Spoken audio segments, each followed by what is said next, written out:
Good morning student. Last time पे हम लोगों ने डिस्कस किया था कि किस तरह से जंतुओं में परिवहन होता है। हमने सारे तरह के परिवहन का अध्ययन किया था। जो मेन आपका ब्लड सिस्टम है, इसके बाद लिम्फेटिक ट्रांसपोर्ट सिस्टम है। तो इस तरह से हमने देखा था कि जंतुओं में किस तरह का परिवहन होता है, कैसे एक पदार्थ दूसरी जगह पहुंचते हैं, किन किन विधियों द्वारा, किन किन माध्यमों द्वारा एक स्थान से दूसरे स्थान पर पहुंचते हैं। आज हम एक टॉपिक डिस्कस करेंगे कि प्लांट्स में कैसे ट्रांसपोर्ट होता है, how transportation perform in plant. पौधों में परिवहन या ट्रांसपोर्टेशन इन प्लांट। हम लोग जानते हैं कि जो प्लांट्स होते हैं सामान्यतः जड़, तना और पत्ती में बटे होते हैं। जो ऊपर का भाग होता है उसे तना होता है, पत्ती होती है, फूल होते हैं, और नीचे का जो भाग होता है जो अर्थ के नीचे होता है, मिट्टी से नीचे दबा होता है, वो आपका रूट कहलाता है या जड़ कहलाता है। पौधे आपके स्वपोषी होते हैं, वे अपना भोजन स्वयं बनाते हैं। जब हम लास्ट टॉपिक डिस्कस कर रहे थे पोषण में, तो हमने देखा था कि पौधे किस तरह से अपना भोजन बनाते हैं, फोटोसिंथेसिस द्वारा अपना भोजन बनाते हैं। तो आज हम देखेंगे कि पौधों में परिवहन कैसे होता है। पौधों में परिवहन के लिए एक तंत्र पाया जाता है, इसे हम संवहन तंत्र या कंडक्टिंग सिस्टम। जैसे कि नाम से ही क्लियर है, ये कंडक्ट करता है। जो मटेरियल आपका प्लांट्स में अवेलेबल है उसको एक स्थान से दूसरे स्थान पे पहुंचाने का कार्य करता है। तो इसमें इस कंडक्टिव सिस्टम में या कंडक्टिव टिश्यू में दो तरह की सेल्स आती हैं। कौन कौन सी? एक होती हैं जाइलम, एक होती है फ्लोएम। जाइलम और फ्लोएम, ठीक है। सिंपली पहले इसका फंक्शन जान लेते क्या होता है। जाइलम का कार्य होता है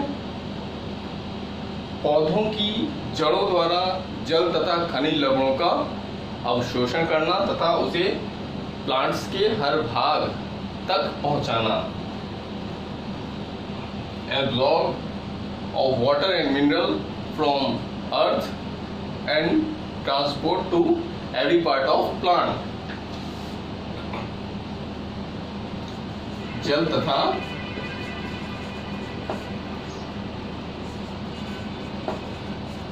खनिज लवणों का अवशोषण, ठीक है। ये हो गया जल तथा खनिज लवण प्लांट में अवशोषित हो गए। किसके द्वारा? जाइलम के द्वारा। फिर फ्लोएम पे आ जाइए। फ्लोएम क्या करेगा?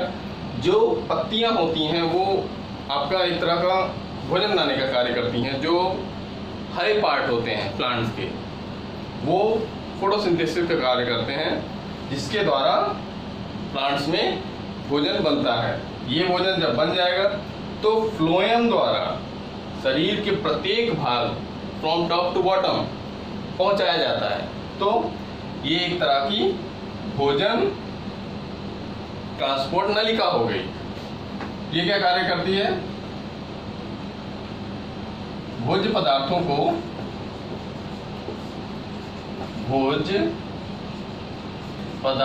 को पौधों के प्रत्येक भाग तक पहुंचाना, ठीक। Each and every part of plant, ठीक है। तो इस तरह से जनरली हमने ये सिंपल वे में भी अभी आगे और डिस्कस करेंगे इसके इंटरनल स्ट्रक्चर, कि किस तरह से जो आपका पौधों में परिवहन होता है वो किस तरह से कंडक्ट होता है, किन किन टिश्यूज द्वारा होता है। Xylem phloem. ठीक है, तो ये हो गया। जाइलम का क्या होता है, जल तथा खनिज लवणों का अवशोषण, और जो फ्लोएम है वो जो आपका भोज्य पदार्थ बन जाता है फोटोसिंथेसिस के द्वारा, उसको वापस प्लांट के प्रत्येक भाग में पहुंचाया जाता है। ठीक,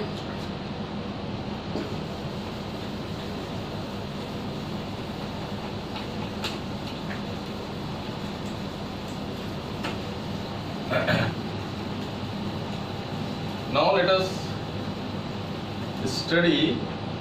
discuss the internal structure of xylem। Xylem या ठीक, जनरली जाइलम जो होता है 4 टाइप ऑफ सेल से मिलकर बना होता है।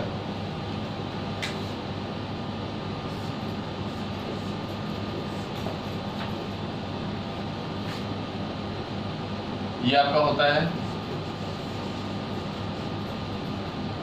जाइलम ट्रेकीड्स,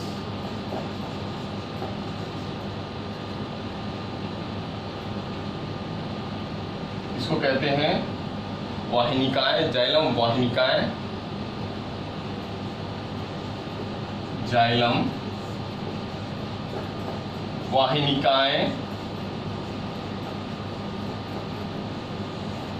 फिर आता है आपका जाइलम वेसल्स,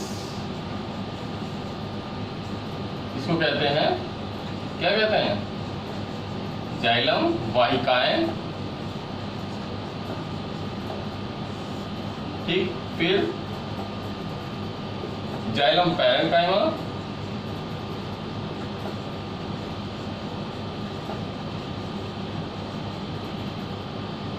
और फिर आपका आता है जाइलम फाइबर्स। ठीक, तो ये 4 सेल से मिलकर आपका जाइलम बनता है, जो पौधों में जल तथा खनिज लवणों के कंडक्शन में काम करता है। 9th में हमने पढ़ा था कि एक टॉपिक था जब टिश्यूज के बारे में पढ़ रहे थे, कंडक्टिंग टिश्यू, वहाँ पे हमने ये सब डिस्कस किया था कि कौन कौन से टिश्यू होते हैं, कॉम्प्लेक्स टिश्यू में आते हैं ये सब। तो वहाँ पे हमने जाइलम और फ्लोएम को देखा था। एक ब्रीफ रिकैप है आपके लिए, तो हम देख लेते हैं कि इसकी स्ट्रक्चर कैसे होती है।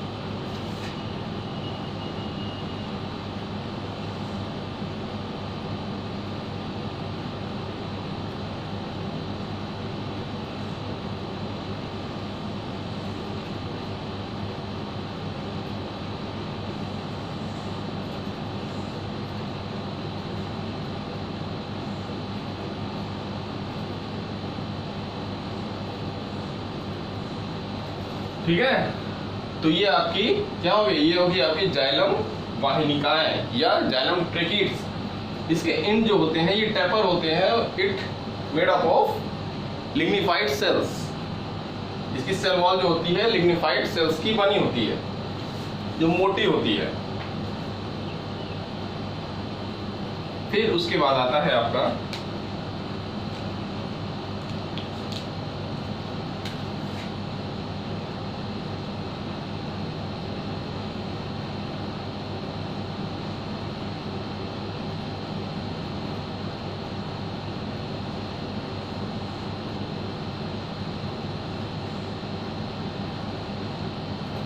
Xylem vessels.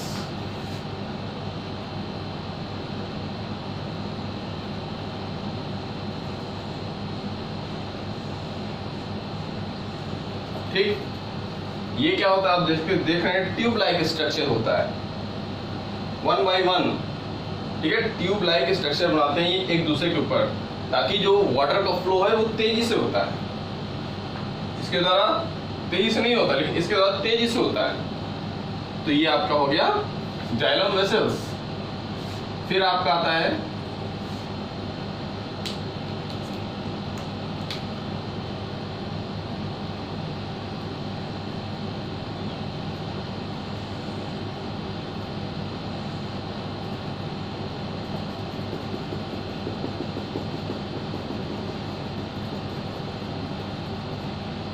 ये हो गया आपका xylem parenchyma. And last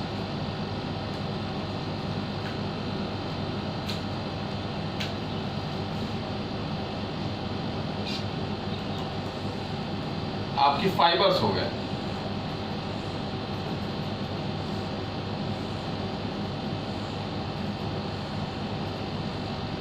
long fibres होते हैं ये, like this with tapering and. ठीक, ये फाइबर्स हैं आपके। तो इस तरह से हमने देखा कि जाइलम में 4 कंपोनेंट होते हैं। One is the xylem tracheids, then xylem vessels, xylem parenchyma and xylem fibres. तो ये सबसे मिलकर जाइलम का निर्माण होता है। Now naming the cells, first is the xylem tracheids,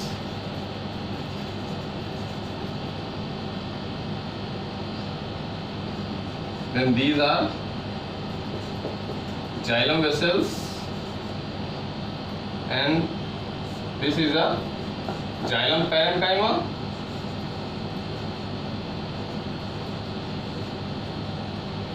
and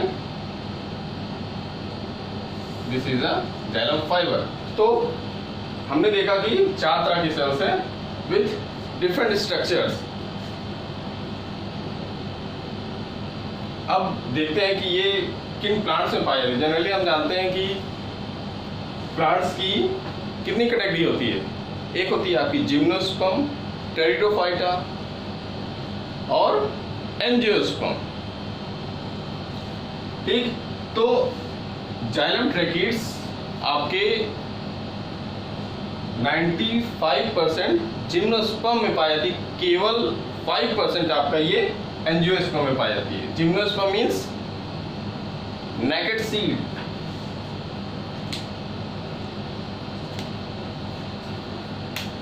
ये हमने लास्ट 9th में जब लेक्चर चल रहा था तो डिस्कस किया था what is gymnosperm and what is angiosperm. Gymno means होता है naked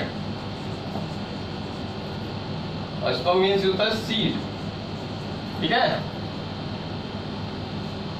the seed which doesn't have covering then we called as naked seed और या nugged weed। और जो आपका एंजियोस्पर्म होता है उसे हम कहते हैं फ्लावरिंग प्लांट। जो आपके प्लांट आप देखते हैं जनरली वो आपके फ्लावरिंग प्लांट होते हैं, फ्लावरिंग प्लांट्स या फूल उत्पन्न करने वाले प्लांट्स। ठीक है, जिम्नोस्पर्म और एंजियोस्पर्म।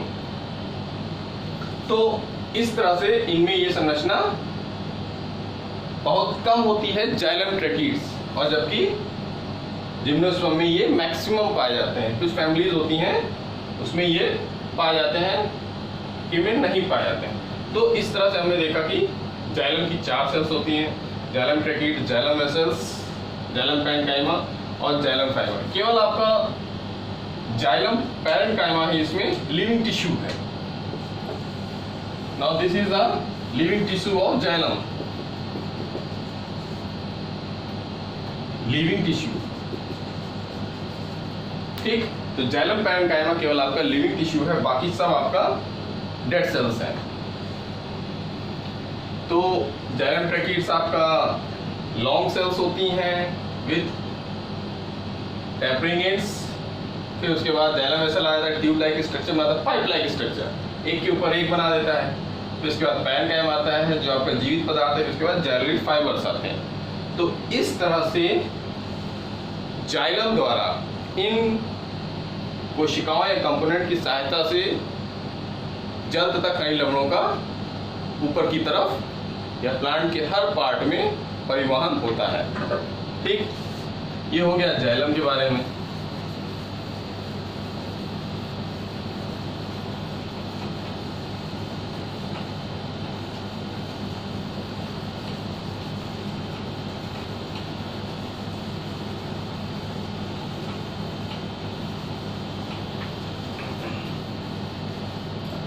अब हम डिस्कस करते हैं फ्लोएम। फ्लोएम ये क्या करता है, जो भोज्य पदार्थ बन जाता है उसे प्लांट्स के हर भाग तक पहुंचाता है। इसमें क्या आता है, ये भी 4 सेल से मिलकर बना होता है।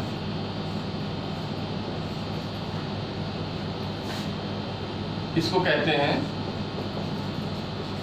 सीव एलिमेंट्स या सिव सेल्स। ठीक, नेक्स्ट है आपका कंपेनियन सेल्स। लिखते जाइएगा, इंग्लिश भी बहुत जरूरी है। Companion cells. फिर आपका आता है as it is like xylem, phloem parenchyma, phloem parenchyma and then phloem fibres. इसको बास्ट फाइबर भी कहते हैं।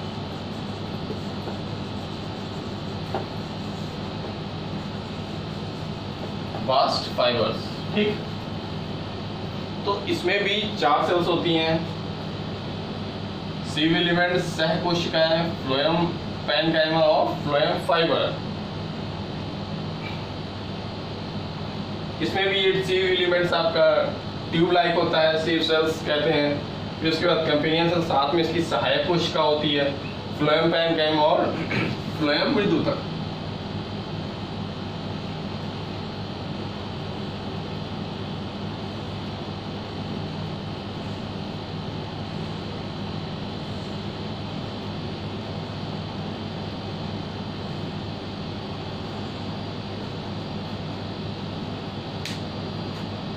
कंपेनियन सेल इसके साइड्स में होती है, सहायक कोशिका। ठीक, उसके बाद आपका आता है फ्लोएम पैरेन्काइमा।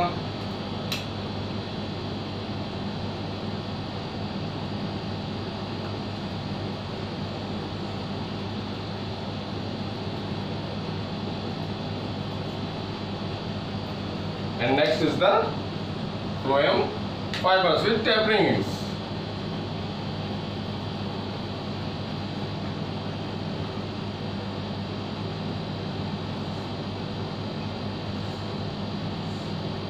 इसको बास्ट फाइबर भी कहते हैं।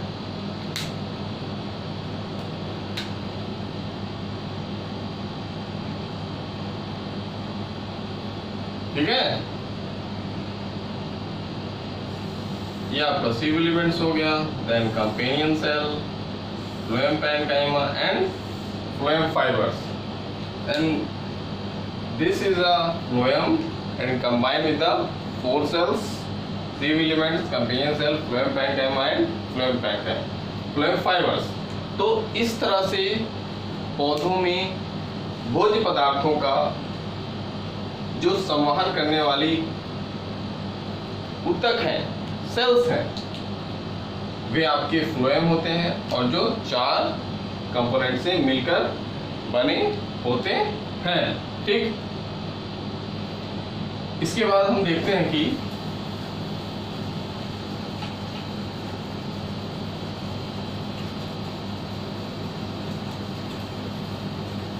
किस तरह से प्लांट्स में परिवहन होता है। ये तो हो गई कि क्या क्या आवश्यकता होती है परिवहन के लिए, कौन कौन से सेल, कौन कौन से ऊतक आवश्यक होते हैं परिवहन, उनके बिना तो कार्य नहीं हो। जैसे हमने लास्ट टाइम पे बात कर रहे थे जब ब्लड के बारे में, तो वहाँ पे भी जो आपके आर्टरी और वेन्स थी वो ब्लड को सर्कुलेट करती थी एक स्थान से दूसरे स्थान पे, उसके बिना परिवहन संभव नहीं है। तो यहाँ पे हम देखते हैं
अब हम देखते हैं कि जनरली एक प्लांट का व्यू है, किस तरह से ट्रांसपोर्ट होता है जल का, खनिज लवण का और जो लीफ में भोज्य पदार्थ बन जाता है उसका पूरे प्लांट बॉडी में। तो जो यहाँ पे आपका जल तथा खनिज लवण पाए थे, जो ऑस्मोसिस द्वारा रूट हेयर के माध्यम से जड़ के प्रवेश करते हैं।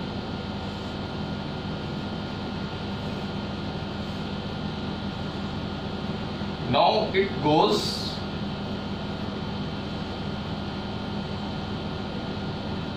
to every part of plant.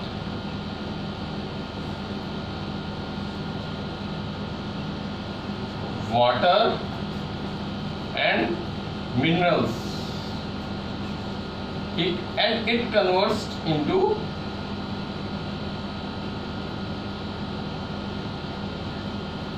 starch. It is a food material. With the help of process photosynthesis. Photosynthesis या प्रकाश संश्लेषण, ठीक है। नाउ दिस फूड पार्टिकल या फूड या भोज्य पदार्थ मूव करता है।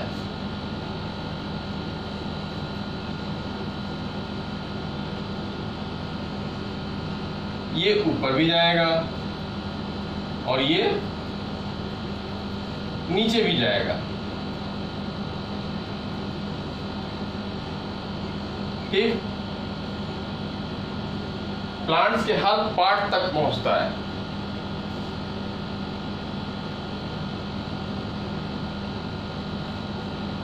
ठीक है।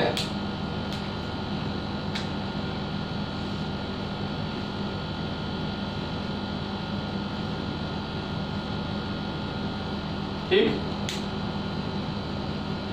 तो इस तरह से ये आपका फ्लोर बड कर लीजिए, इसको बड या ग्रोइंग टिप।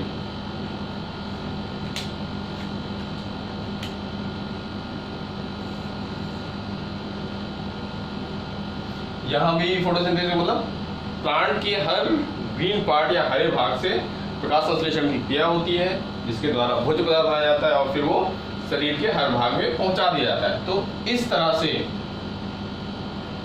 आपका जो जल एवं खनिज लवण है पौधों में जाइलम के द्वारा प्रवेश करते हैं और फिर जो जल की जरूरत होती है प्रकाश संश्लेषण में, हमने डिस्कस किया था कि क्या इसका फॉर्मूला होता है। फिर उसके बाद ये कन्वर्ट होता है भोज्य पदार्थ में, फिर ये भोज्य पदार्थ पूरे प्लांट बॉडी में ट्रांसलोकेट कर दिया जाता है। ठीक, तो इस तरह से हमने देखा कि वाटर कि किस तरह से जो जल है खनिज लवण है पूरे प्लांट में सर्कुलेट होता है और भोजन भी हर पार्ट में पहुंचाया जाता है। तो इस प्रकार परिवहन में जनरली हमने देखा जाइलम होते हैं, फ्लोएम होते हैं जो परिवहन का कार्य करते हैं।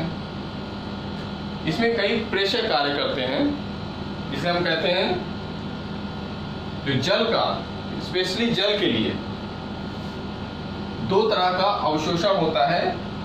ये इस तरह से अंदर प्रवेश नहीं कर जाता, जनरली ये सिंपल फिनोमेना नहीं है। इसमें एक प्रोसेस होता है, एक होता है active absorption of water, active absorption of water, और दूसरा है आपका पैसिव एब्जॉर्प्शन। पैसिव एब्जॉर्प्शन, ठीक है। हम लोगों ने ट्रांसपिरेशन के बारे में सुना होगा। ट्रांसपिरेशन या वाष्पोत्सर्जन क्या होता है? वाष्पोत्सर्जन ये होता है जब प्लांट के एरियल पार्ट या जो वायवीय भाग होते हैं उससे जल की हानि होती है और वह जल वाष्प के रूप में निकलता है, तो उस क्रिया को हम ट्रांसपिरेशन कहते हैं। ठीक है। एक्टिव एब्जॉर्प्शन में जैसे कहते हैं एक्टिव एब्जॉर्प्शन ऑफ वाटर, सीधी सी बात है, एक्टिव का मतलब होता है इसमें एनर्जी की आवश्यकता होती है, एनर्जी नीडेड। और पैसिव एब्जॉर्प्शन में there is no requirement of energy, no energy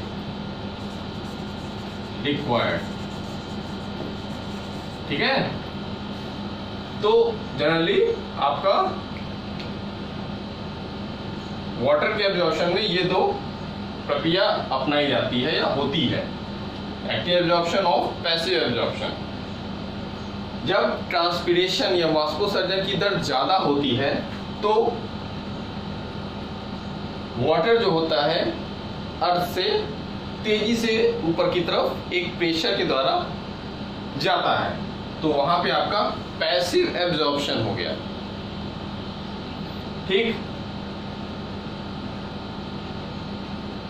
और इस तरह से जल पत्तियों में पहुंचता है, फिर वहां से वाष्प के रूप में निकल जाता है। तो इस तरह से हमने देखा कि पौधों में जल का, भोज्य पदार्थ का परिवहन कैसे होता है, कौन कौन से प्रोसेस होते हैं, कौन कौन से फैक्टर इफेक्ट करते हैं।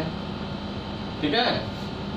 तो जो परिवहन का टॉपिक चल रहा था, सर्कुलेशन या respiration, sorry respiration not circulation, तो ये आज ये कंप्लीट हो रहा है। ठीक है। हमने देख लिया कि मनुष्यों में कैसे परिवहन होता है, क्या क्या कंपोनेंट उसमें होते हैं, प्लांट में क्या क्या कंपोनेंट होते हैं, कौन कौन सी सेल होती हैं। तो इस तरह से हमने सब चीज़ों के बारे में समझ लिया। ठीक है बच्चों। तो सभी लोग नोट्स बना लें, इसको रिवीजन भी करते रहें, लास्ट टाइम पे जो जो पढ़ाया गया था उसको रिवाइज करते रहें, याद करते रहें, लर्न करते रहें, और उसको लिख लिख के याद करेंगे तो जल्दी आपको याद हो जाएगा। समझ के पढ़ें तो ज़्यादा बेटर है, क्योंकि इतना क्लियर बता दिया जाता है कि आपको सब समझ में आ जाए। ओके बेटा। ओके।